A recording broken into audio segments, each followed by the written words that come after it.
آپ کی طرف سے، آپ کی جماعت کی طرف سے بھی طاقت مل جائے گی، قانون بن جائے گا، عورتوں، بچوں، بچیوں کی عزت بچ جائے گی۔ آپ سے بھی چاہوں گا اس کے اوپر اپنی رائے دیں۔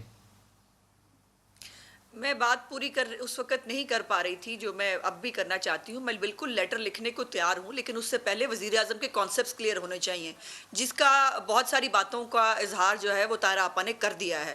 جب وزیر اعظم یہ بیٹھ کر یہ دیں گے نا کہ آدمی رپورٹ نہیں ہوتے اور سارا قصور، اب مجھے یہ بتائیے جو سیالکوٹ موٹر وے ریپ کیس تھا اس میں بھی وکٹم نکل کے آیا تھا نا، اس میں بھی وکٹم رات کو کیوں نکلی تھی اور وکٹم جو ہے اس نے پیٹرول چیک کیوں نہیں کیا تھا۔ یہ جو ایک سائیکالوجی ہے نا ہمارے اندر، اور پھر ابھی ملائکہ وزارت قانون کی مجھے بتا رہی ہیں، میں نہیں چاہتی، میں ان ٹاپکس کے اوپر پالیٹکس نہیں کرتی، لیکن جو ایک یہ ان کی پارٹی کے اندر جو خواتین کے خلاف جو ہمارے ساتھ جو ہوتا ہے صبح دوپہر شام، جو ہماری سوشل میڈیا کے اوپر جو ہمارے خاندانوں کی، مریم نواز صاحبہ کی جو ان کے ساتھ ہوتا ہے، کیا وہ آپ کو لگتا ہے کہ ہماری فیملیاں آسانی سے جیت جائے؟ اس کا لیتے ہیں، ایک منٹ مجھے بات پوری کرنے دیں، میں بڑی امپورٹنٹ بات کی طرف آ رہی ہوں۔ ڈومیسٹک وائلنس کا بل ابھی پاس ہوا ہے۔ اگر وہی تجاویز آپ پارلیمنٹیرینز کی طرف سے تحریری طور پر پی ٹی آئی اور پی ایم ایل این مشترکہ طور پر پرائم منسٹر کو لکھیں تو قانون سازی کی راہ ہموار ہو جائے گی۔ کیا آپ اس میں حصہ دار بنیں گی؟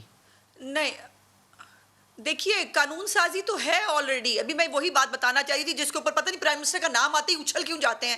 ان کو خدا کا واسطہ انسان رہنے دیں، وہ ایک عام انسان ہے جو بہت ساری غلط باتیں بھی کرتے ہیں اور ان کے کانسیپٹ کلیئر نہیں ہے۔ میں تو بار بار کہوں گی، آپ کو اچھا لگے برا لگے، لیکن ڈومیسٹک وائلنس کا بل پاس ہوا ہے ابھی کچھ دن پہلے، اور اس ڈومیسٹک وائلنس کے بل کے اوپر جو ہے وہ تمام پولیٹیکل پارٹیز نے آن بورڈ ہو کے اس کو پاس کیا، اس کو پریشر کے اوپر آ کر انہوں نے وہ اسلامی نظریاتی کونسل میں بھیج دیا۔ کیا مطلب یہ کس کو بے وقوف بنانا چاہ رہے ہیں؟ یہ کیا کرنا کیا چاہ رہے ہیں؟ ڈومیسٹک وائلنس کا بل پنجاب اسمبلی کے اندر جو ہے پچھلے دور حکومت میں ہم لے کے آئے تھے، اس کی جتنی مخالفت پی ٹی آئی نے کی تھی، جتنا اس کے خلاف جو ہے وہ انہوں نے وہ فلیگز اٹھائے تھے، میں تو آج بھی کہہ رہی ازما، ہوں لیکن مجھے اگر سوال دہرانا ہمارا پڑے گا، ساتھ دینے سے، ایک اور ہم نے شخص ہے ساتھ دیا، وہ ریپ کرتا ڈومیسٹک وائلنس میں ساتھ ہے، دیا۔ مرڈر کرتا ہے، اس کے بعد طاقت اور پیسے کا استعمال کر کے وہ راضی نامہ کر لیتا ہے۔ کیا اس کا راستہ ریاست کو روکنا نہیں چاہیے؟ کیا کرنا چاہیے اس کے لیے؟ بالکل جی، بالکل روکنا چاہیے۔ میں نے اپنی بات کے پہلے میں بھی اس میں کہا تھا کہ ہم اس کے اوپر ایک اٹیمپٹ کر چکے تھے، ہم نے کر کے دیکھی ہے، یہ بھی ضرور کریں، ہم ان کے ساتھ کھڑے ہیں اور اس کو ایگزامپل بنائیں، جو میں نے بار بار، آپ اس کو شاید اوور لک کر رہے ہیں۔